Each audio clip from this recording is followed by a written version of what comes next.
Hey friends, Dean here. Just a quick reminder before we get you over to your episode that for as little as $3 a month, you can help support independent content creators like us to keep bringing you the shows you love.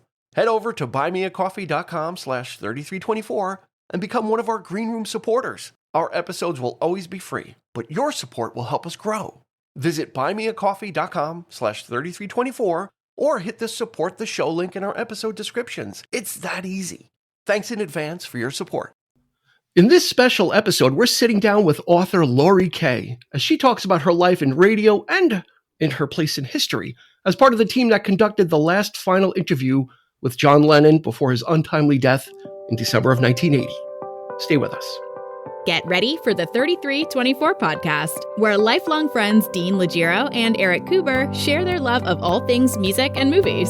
Dean has directed short films and is a music trivia buff.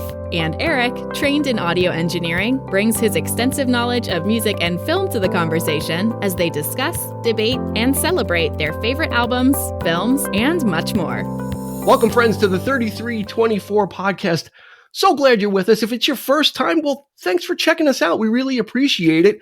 There's a whole bunch of stuff in the back room. So after you're done with this episode, we've got episode after episode of classic music, classic movies, and it's free entry. Just go back there and check out whatever you like and stay for a while. We really appreciate it. And if you're one of our returning listeners, we've got a very special episode that I'm not going to waste too much time to get to because I want to get to talking to Laurie. So our guest today is Laurie Kaye, and she's the author of her book, Confessions of a Rock and Roll Name Dropper, My Life Leading Up to John Lennon's Last Interview. We're going to put links in the show notes. You can purchase it on Amazon, or we're going to put a link to her website as well, where there'll be you can get it on Barnes & Noble. It's available everywhere, but we'll put those two links in the show notes and on Laurie's website. She's got a lot of media also. She's got videos, a lot of different things that you can kind of check out surrounding not only this book, but also her life. So it's my pleasure and honor to welcome Laurie Kaye to the show. Laurie, how are you today? I'm doing great. How are you? I'm doing really well. I'm super excited, as if you couldn't tell. Me too. Yeah, it's. I read the book, of course, and I really enjoyed it. And I think our listeners really are going to connect with your journey and your life in radio and all the different experiences that you've had. I sure hope so. I connected, that's for sure. Yeah, you lived it. For me, this book kind of read like a travel log through your life, kind of contrasted with the changing music scene as you progressed through childhood, college, and then your career in radio. And music seemed to be the partner for it. Well, absolutely. Confessions of a Rock and Roll Name Dropper, My Life Leading Up to John Lennon's Last Interview, is the story of my rock radio related early life and career wrapped around what tragically turned out to be John Lennon's last day on the planet and last interview on December 8th, 1980. And I was unbelievably able to spend a major part of that day with him and Yoko at the Dakota. And I felt like I'd made lifetime friends. But sadly, that couldn't happen because John, of course, was shot and killed mere hours later after it ended. Yeah, and his assassination, for people of a certain generation like mine, that's kind of like the JFK moment. Would you agree? It's kind of like people remember where they were when they heard the news.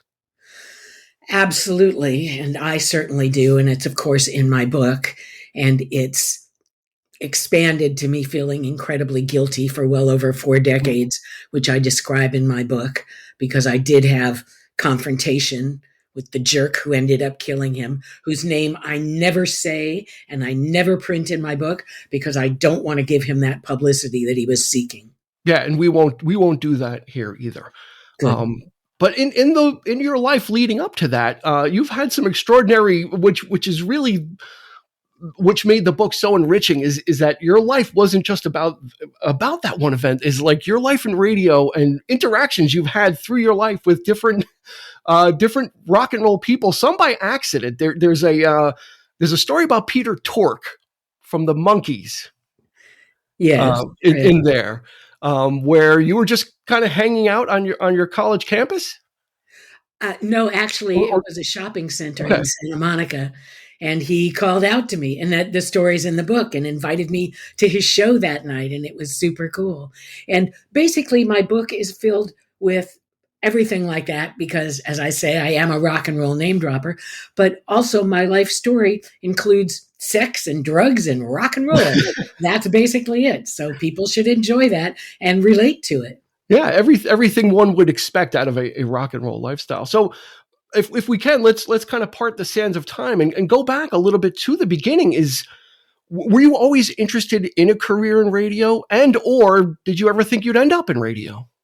Well, first of all, back in high school, thanks to amazing LA FM radio station KMET, I won front row seats at the Forum here in Los Angeles to see the Rolling Stones Nicaragua benefit.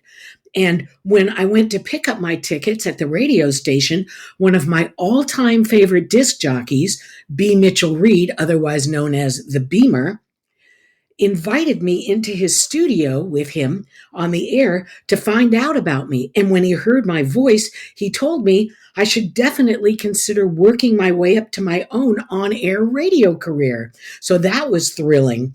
And then a few years later, when I was a student at UC Berkeley Journalism School, my number one professor there said I was already a super talented news writer. And he advised me to apply for an internship. So I did at KFRC San Francisco radio station's news department. And of course, I got it. And then I ended up dropping out of college because they offered me the news editor job right away. And so that was amazing. And I also became a rock radio special writer and co producer right away, and rock star interviewer and on air newscaster eventually. And my incredibly talented KFRC news director, Joe Interrante, was the only on air female in our news department. And she was super encouraging when she realized my talent and potential on air ability.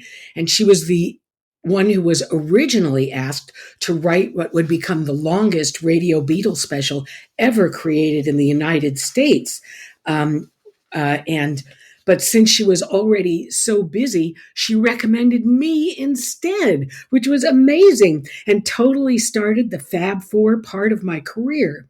And so when I got my newscaster gig at KFRC eventually, Joe Interrante had already left to become the head of the RKO radio network in New York. So I was the only on air female newscaster at KFRC in 1979 and 1980, which was incredible. Yeah, and you talk about that in the book a little bit, and that kind of resonated with me. Where at the time you were getting into the business, it was a largely a male dominated career path. So how did you did that make you feel like you had to work harder to kind of get inroads even further, or can you walk us through a little bit about how you're feeling trying to enter the business that way? Well, it was incredible because my news director, as I mentioned, was a female, an incredibly talented female. And her name was Jo, a male name, but still a female. And she was so encouraging to me. And she taught me so much more than the guys in our news department did, although they were extremely talented too, of course. So I learned a lot from her and a lot from them. And that helped me progress myself as a female. And then when I was at other radio stations, I was also the only female newscaster, for example, at King AM in Seattle. And that was amazing too. And it made me feel great. Yeah, and I think it didn't hurt that you were a lover of music, and I think that kind of you had that passion already there. Well, I was always on rock radio stations. Yeah. I was never just on news stations. That was the whole thing, is because I could put music into my news. And when I did rock radio star interviews, I could turn them into small series that I could run in my newscasts to feature interviews with everyone from George Martin, producer of the Beatles, to so many others, Grace Slick from Jefferson Airplane and Starship. Yeah, and the book takes us through all those different eras also from the, like, again, from when you were growing up in the early 60s to kind of the late 60s. You talk about, a lot of the clubs that you went to as a youngster, and got to see a lot of these bands like Buffalo Springfield in these small intimate venues. And I like how that tracks with your career, and as the reader, being able to kind of hear these stories even before you got into the business, that you were a lover of music. And the book starts off with that Rolling Stones story about you ditching school to get the tickets and getting down to the radio station. So music, it seems like, has always been a big part of it. Absolutely. As a toddler, I was raised on radio, just like the 1980 song by Journey. And I was eventually exposed to Connie Francis, female pop singer, and her song Where the Boys Are, thanks to my grandfather, who totally dug her voice, and also to a jazz singer, Ella Fitzgerald, who was my grandmother's favorite. And I got my very own first record, the 45 single by the animated band Alvin and the Chipmunks, called Ragtime Cowboy Joe, which I still love. Plus, I listened to everyone on the radio as a kid, from Elvis Presley to Little Richard to Fats Domino, Chuck Berry, and Buddy Holly, who had one of my favorite songs, Peggy Sue. I wanted to change my name from Laurie Joe to Peggy Sue after hearing it. And eventually, of course, I listened to the Beach Boys and, of course, the Beatles. So I relied heavily on my own precious transistor radio with earplugs, as well as the memorable singles and albums owned by all my friends, or more likely their older siblings. And this was everything from Elvis's double A-side single Little Sister, backed by Marie's the name of his latest flame, to Haley Mills' Let's Get Together, which had a B-side that became my personal favorite, the sweet, sexy song Cobbler, Cobbler, which was based on a classic British nursery rhyme. But since my mother definitely was not an Elvis Presley fan, she only listened to Frank Sinatra, sad to say, I'd have to wait until movies like Jailhouse Rock and King Creole made it to television before I could experience any of them. But fortunately, the original version of The Parent Trap, with Haley Mills playing a pair of teenage twins, was a movie I did get to see in a movie theater. And when I heard Haley singing Cobbler, Cobbler, Mend My Shoe, I've been dancing the whole night through. I've got such a strange romance because the boy I love is crazy to dance. She became my first female musical idol. And from that moment on, whenever I heard Cobbler, Cobbler, all I could think about was how long I would have to wait before I could finally play records myself with a boy I loved and dance with him until my shoes wore out, just like Haley's did in her song.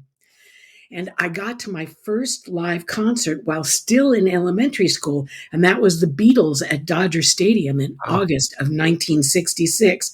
And I could already tell I was going to be a huge fan of live music for the rest of my entire life. And I still am, of course.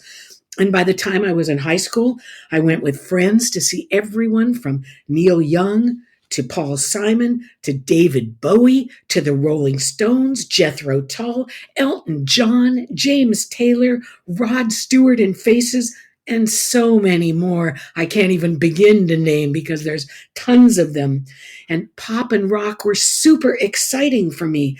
And within a few years, so was new wave and punk and heavy metal, plus blues and soul and funk. Everyone from the Ramones to AC/DC to Iggy Pop to The Clash, Blondie, and so many more to this day. Yeah, and I think that's what makes the story engaging as well, is your openness to go with the changing times. You seem to like all types of music, which is usually people are very dogmatic, and I like what I like, and I like this type of music. But throughout your career, yeah, you detail how you were known as the quote unquote punk girl at the radio station because you were dressing a certain way and embracing that aesthetic. And then that got you interviews with the Talking Heads and some of these other bands in their early, early genesis of their careers. Well, actually, the Talking Heads and Ramones interview came before that. That time being the punk rocker was in Seattle, and the Talking Heads and Ramones interviews were in San Francisco at the tail end of '77, and they're one of their very first for both bands West Coast Bay Area interviews, and right before shows they did there. And so it was so amazing to talk to them and see them. And fortunately, I'm still friends with Chris France from Talking Heads. He was the one of the original members and drummer, and he wrote. He read my book and then wrote an amazing comment, which is on the back cover. So that's very exciting. And here, let me show you my book There it so is. people can see it. And what Chris France said, I'll read it to you. Name dropping. Well, they say it ain't bragging if you really did it, and Laurie Kaye has really done it. These stories about so many culturally important people are exciting and illuminating. I read this book with pleasure and amazement. I know that you will really dig it. Yeah, So thanks, Chris. absolutely. Amazing to hear. Really dig it as well. Now, you were in the book, you tell the story. I believe you were at a punk concert. I'm not sure if it was the Ramones. You can correct me, but an older looking gentleman walked up to you and started trying to talk to you. And you didn't really want anything to do with him. And it turned out to be someone very famous. It did, and I'd like to keep that story in my book so Okay. people Well, can read it and be surprised. But it was an Iggy Pop concert, my first time seeing Iggy Pop, and it was a wonderful show. He was such a cool punk. So I loved seeing him, and the experience, like I said, is in my book and be interesting for people. it was a great story to read as you're kind of unfurling what was going on, and then all of a sudden to find out who it was just kind of like and you were kind of a little gobsmacked too as well after you found out afterwards, like, oh my god, this person, I couldn't believe who it was. In the 70s, there's a decent portion of the book that is dedicated to you working on a Beatles special for RKO, which started out maybe, I think, 12 hours, 14 hours, and then expanded to 17. This project kind of kept growing. Can you talk a little bit about your work on that and a lot of late nights spent at the office as well? Absolutely. Well, it was originally 14 hours and took over a year for me to write and co-produce with Dave Sholin and Ron Hummel, also producers. But I was the only writer and interviewer for it and researcher, that kind of stuff. And it was amazing because during the day I was working all day as the news editor at KFRC. So I had to stay up the bulk of the night, which involves the drugs in my sex and drugs and rock and roll version of my book.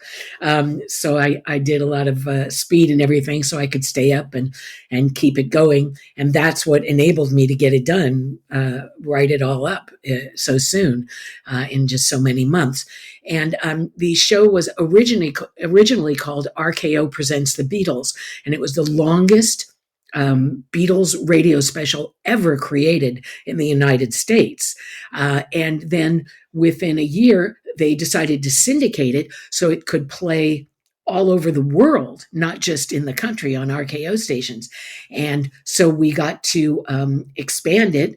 I wrote more, of course, and expanded it to 17 hours.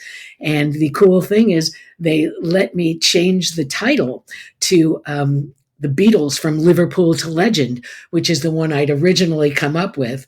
So now it was named what I named it. So that was wonderful. Yeah, and this is the days way before internet research where you could just type things up. So hours at the office meant really doing exhaustive research because it's not like this stuff was just easily accessible like it is now, where you could just kind of type up and get any article you want.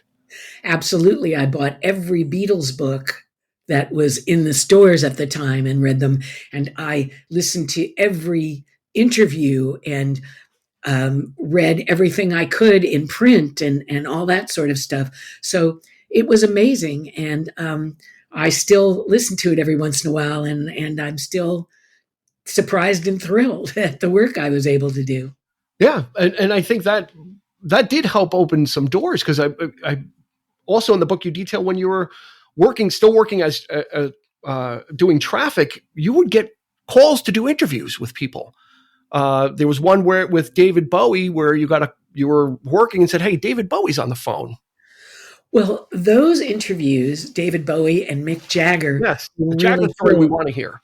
They were phone interviews, though, because I was writing another special called Top 100 of the 70s for RKO, along with another company, Drake Chenault, that I ended up working for later. And so I had to interview tons of people who were having their songs in that top 100 of the 70s. And that was a 12-hour special I ended up writing. So, yes, there were many, many, many radio specials I wrote. And I describe a lot of them in the book. Yeah, and one in particular, I believe you were doing a traffic newscast and Mick Jagger called in. Well, I don't know about traffic, but I was just about to go on the air. Okay. Yeah. And Mick called, and I was going to ask him, if he wanted to call me back in a few minutes when it was over, or if he wanted me to call him back.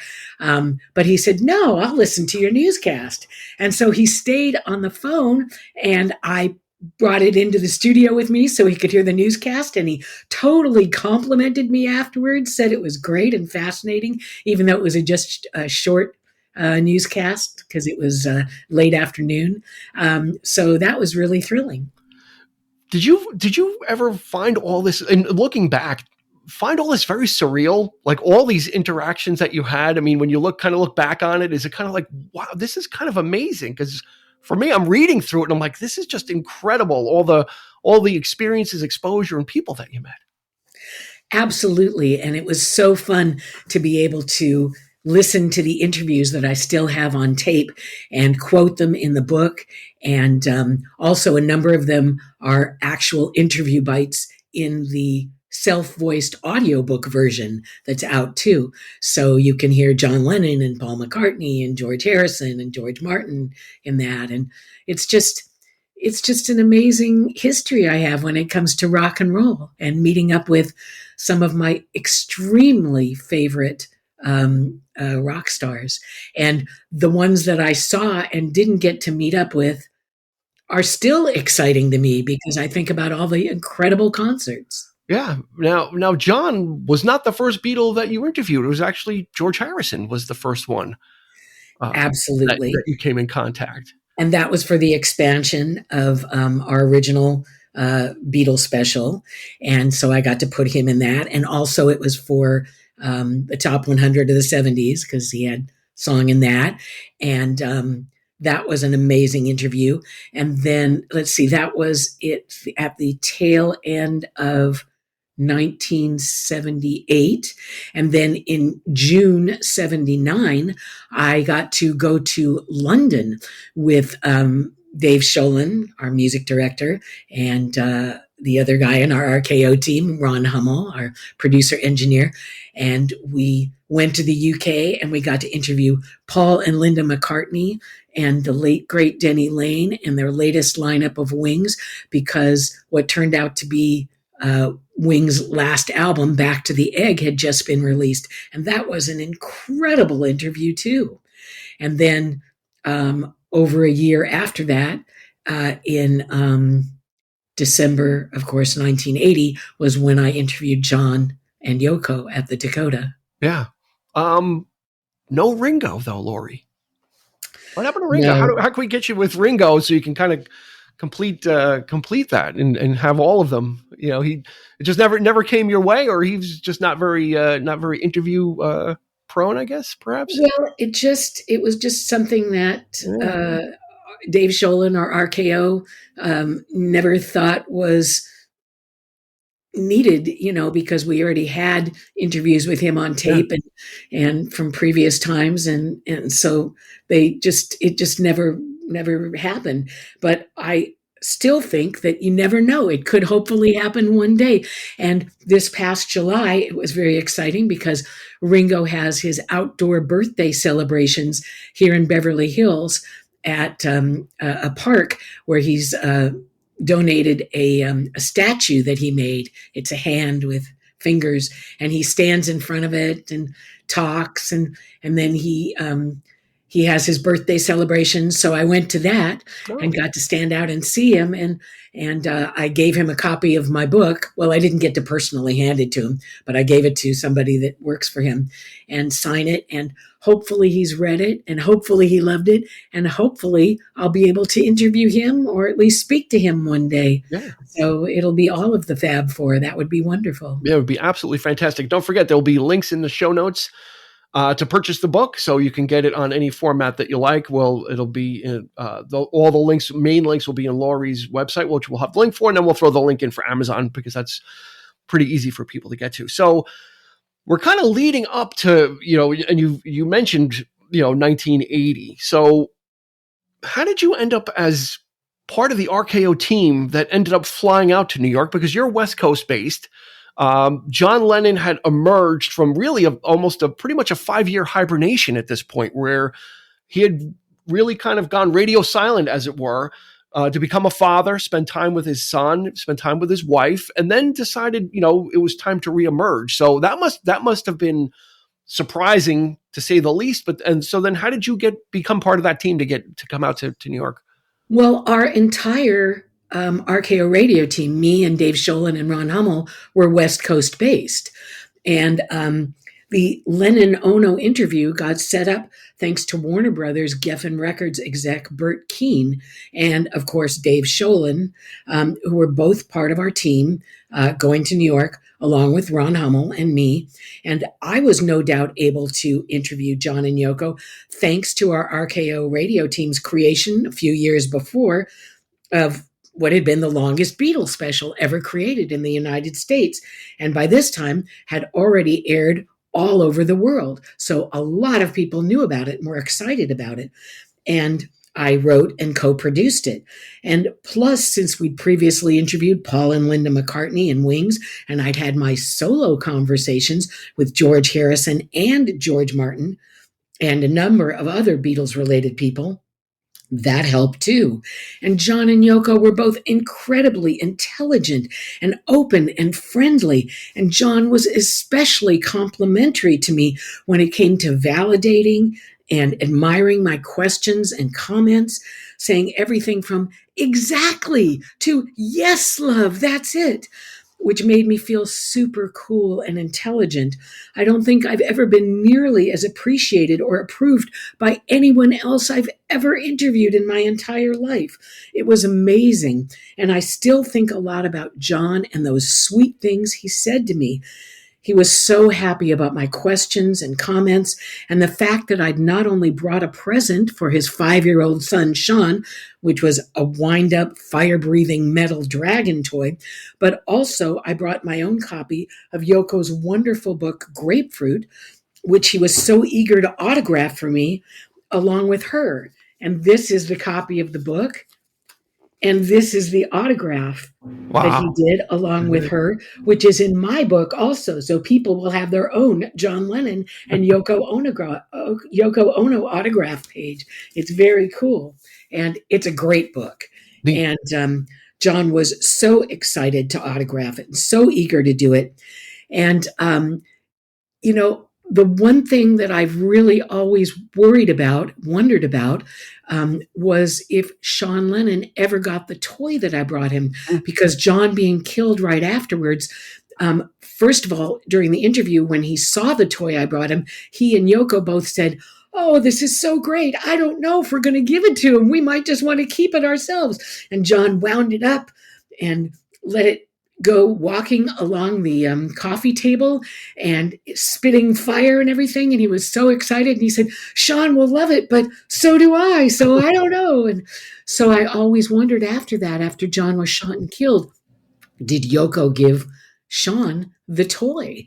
And I never knew, because I've never had any conversation with Sean until this past February, which is after my book was written, so it's not in my book. But I was at a screening of the animated short film that he did, War is Over, that ended up winning an Academy Award. And I got to meet up with him and tell him who I was and that I'd done his father's last interview. So he was very excited to meet me and get a signed copy of my book from me. And I said to him, so I have to ask you, Sean, did you by any chance get the toy that I left you? Because he wasn't at the interview. He was off with his nanny that day, And he said, what was the toy? And I said, it was the wind-up fire-breathing metal dragon. He went, oh my God, my favorite toy as a kid. Of course I got it. I love that toy. And he was so thrilled to tell me that. And I was so excited to find out about it, that it's just made my lifetime even all that much better. And plus having John sit next to me on the love seat for hours during the interview was so awesome, especially when he slid his trademark, well-recognized round glasses down his nose and stared at me glowingly over the top of them. I felt super appreciated. Yeah, it must have been, to talk about surreal, that must have really been the pinnacle to be sitting there. Now, there was some guardrails, right? The people had said before the interview that don't ask John any Beatles questions.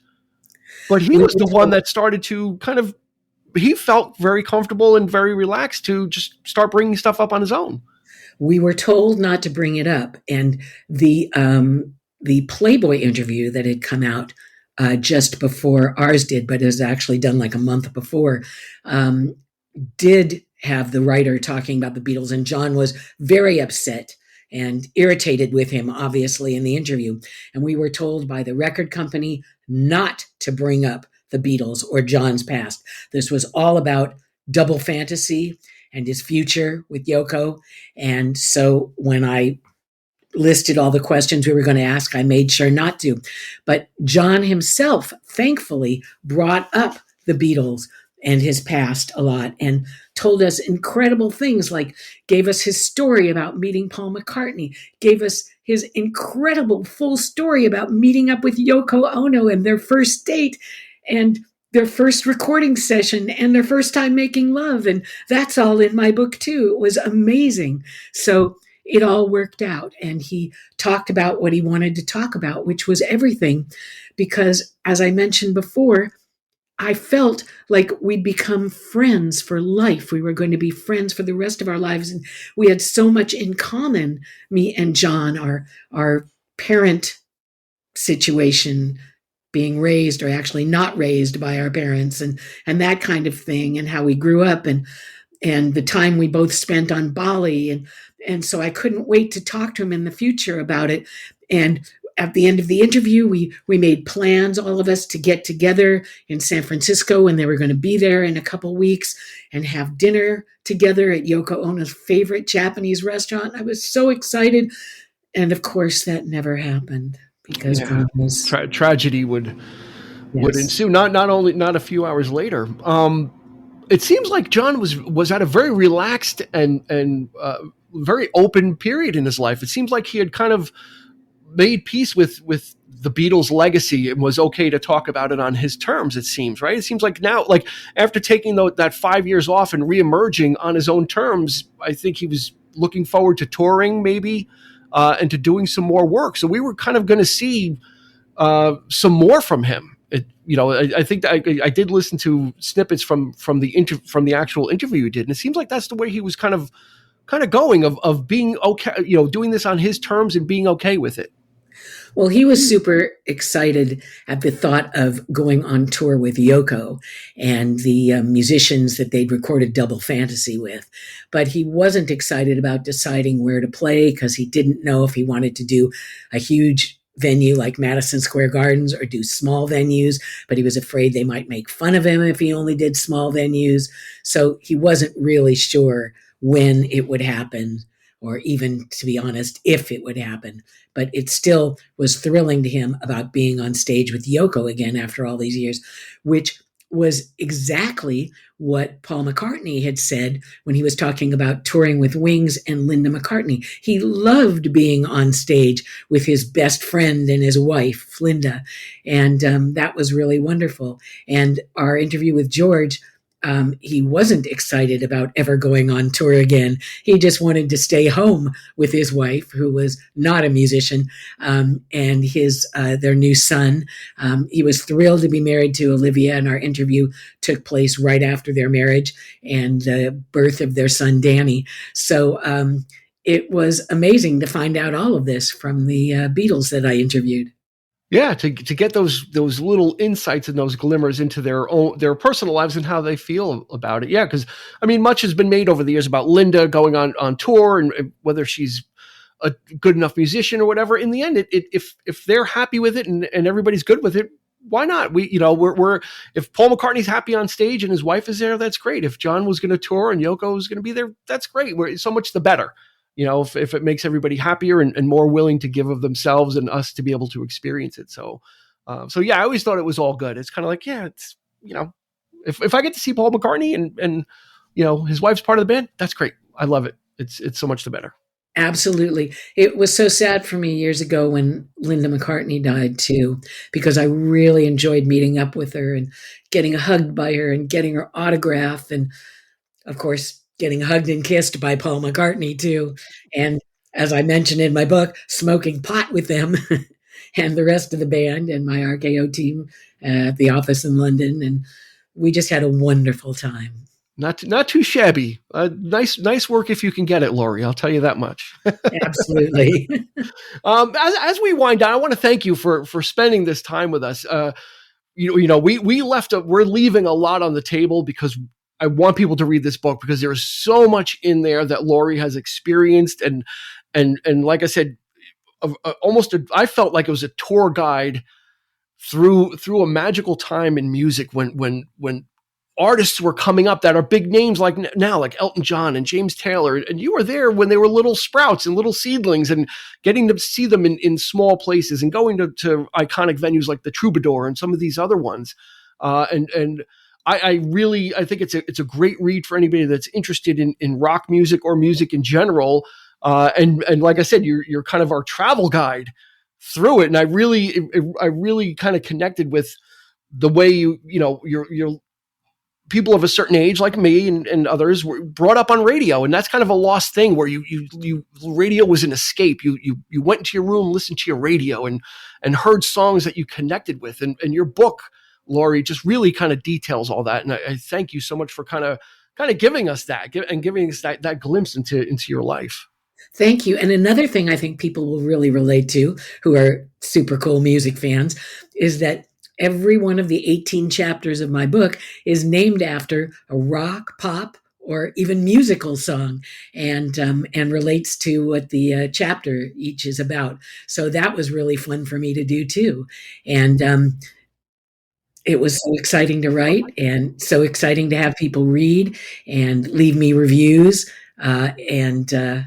I hope everybody does read it and leave a glowing 5-star online review on Amazon or Goodreads or Barnes and Noble or any of them. I think it's easily a 5-star review, and that's coming from someone. I don't read a ton of books anymore for some reason.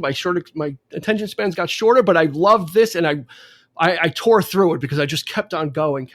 But before I let you go, let's do just a couple of fun questions, if you could. I wrote down 3 questions.